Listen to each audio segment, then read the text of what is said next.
شاداب بہت بیمار ہے، میں نے پھوٹ پھوٹ کر روتے ہوئے کہا۔ وہ زندگی موت کی کشمکش میں ہے۔ یہ سن کر پھپھو کا چہرہ پیلا پڑ گیا اور ان کے ہونٹ لرزنے لگے۔ یہ کیا کہہ رہے ہو؟ پھپھو نے بمشکل کہا۔ پھپھو میں سچ کہہ رہا ہوں، وہ ہسپتال میں ایڈمٹ ہے۔ ڈاکٹرز کوئی امید افزا بات نہیں کر رہے۔ نہیں ایسا مت کہو، وہ رو کر بولی۔ میرے بھائی کے آنگن کا پھول ہے وہ، بھائی بھابھی کی امیدوں کا مرکز، انہی کے بڑھاپے کا سہارا۔ میں اور پھپھو جی بھر کر رو چکے تو انہوں نے مجھ سے کہا، مگر یہ تو بتاؤ کہ شاداب اچانک اتنا سیریس بیمار کیسے ہو گیا؟ ان کی بھیگی آنکھوں میں حیرت تھی۔ پھپھو، میں نے کہا، آپ کے جواب نے اس سے زندہ رہنے کی امنگ چھین لی ہے۔ وہ شازیہ کو بے اندازہ چاہتا تھا، کسی اور کی وہ ہو جائے یہ وہ برداشت نہیں کر سکا اور بستر کا ہو کر رہ گیا۔ شاداب کو اب آپ ہی بچا سکتی ہیں، اپنے بھائی کے گھر کا یہ چراغ گل ہونے سے صرف آپ ہی بچا سکتی ہیں۔ شازیہ کو آپ شاداب کی زوجیت میں دے دیجیے، شاداب اسے بہت خوش رکھے گا۔ شاداب کے پاس دولت کی کمی ضرور ہے، مگر شاداب کے گھر میں محبت کا ٹھاٹے مارتا سمندر آپ کی بیٹی کو ملے گا۔ وہ اسے بے پناہ محبت دے گا، ساتھ میں ماموں ممانی کا پیار بھی ملے گا۔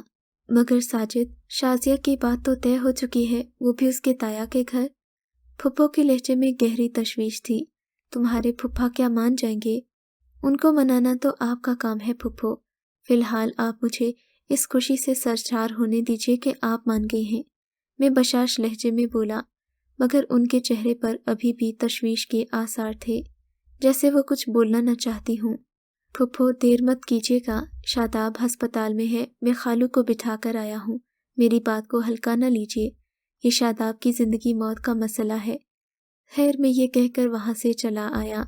واپسی پر بہت سے وسوسے میرے دل میں آتے رہے، راستہ بھی بہت لمبا تھا، سوچوں نے مجھے آدموہا کر دیا، مگر جب میں دھڑکتے دل اور لرزتے قدموں کے ساتھ ہسپتال پہنچا تو شاداب کی امی سامنے ہی برآمدے میں کھڑی تھیں۔ مجھے دیکھتے ہی میرے پاس آ گئی، ان کا چہرہ مارے خوشی کے چمک رہا تھا۔ مجھے دیکھتے ہی بولی، تم کہاں غائب ہو گئے تھے؟ شاداب تمہیں بار بار یاد کر رہا تھا۔ کیا شاداب؟ میرا مطلب ہے اب وہ کیسا ہے؟ میں نے حیرانگی سے پوچھا۔ ارے وہ تو اب ٹھیک ہی ہے، وہ چہک کر بولی۔ کیا مطلب؟ میں بری طرح چونکا۔ ارے اس کی پھپھو نے فون کر کے کہہ دیا ہے کہ اس نے شازیہ کا رشتہ شہاب سے طے کر دیا ہے، وہ دونوں یہاں آنے کے لیے تیار ہیں۔ شاداب کو یہ خوشخبری سنا دی تو اس کی بیماری ایسی اڑن چھو ہوئی کہ ڈاکٹرز تک حیران ہیں۔ میرے منہ سے مسرت بھری چیخ نکلی۔ میں کلانچیں بھرتا شاداب کے کمرے تک جا پہنچا۔ شاداب واقعی صحت مند تھا۔ اس نے مجھے دیکھا تو بازو میں سمیٹ لیا، دیکھا میرے جذبوں کی سچائی کو۔ اب تو مان گیا نا میری محبت کو، کہ سچا پیار کیا ہوتا ہے؟ تو سمجھ گیا نا؟ میرے کانوں میں وہ دھیرے دھیرے بول رہا تھا۔ ہاں ہاں میں سمجھ گیا، میں رندھے ہوئے لہجے میں بولا۔ کمرے میں جیسے خوشیاں سمٹ آئی تھیں۔ میں چپکے سے باہر آیا، ہسپتال کے لان میں ایک درخت کے نیچے بینچ پر بیٹھ کر سوچنے لگا۔ شازیہ کو دیکھ کر میرے دل نے کبھی خواب بنے تھے، مجھے پہلی بار معلوم ہوا تھا کہ محبت کسے کہتے ہیں، مگر شاید دوستی وہ جذبہ ہے جو محبت سے زیادہ طاقتور ہے۔ شاداب کی حالت دیکھ کر میں خود شازیہ سے اپنی محبت کو بھول گیا تھا، بس یہ یاد رکھا کہ شاداب کو اس کی محبت دلوانی ہے۔ اپنی محبت پر دل ہی دل میں فاتحہ پڑھی تو آنکھوں میں بے اختیار آنسو ابل پڑے۔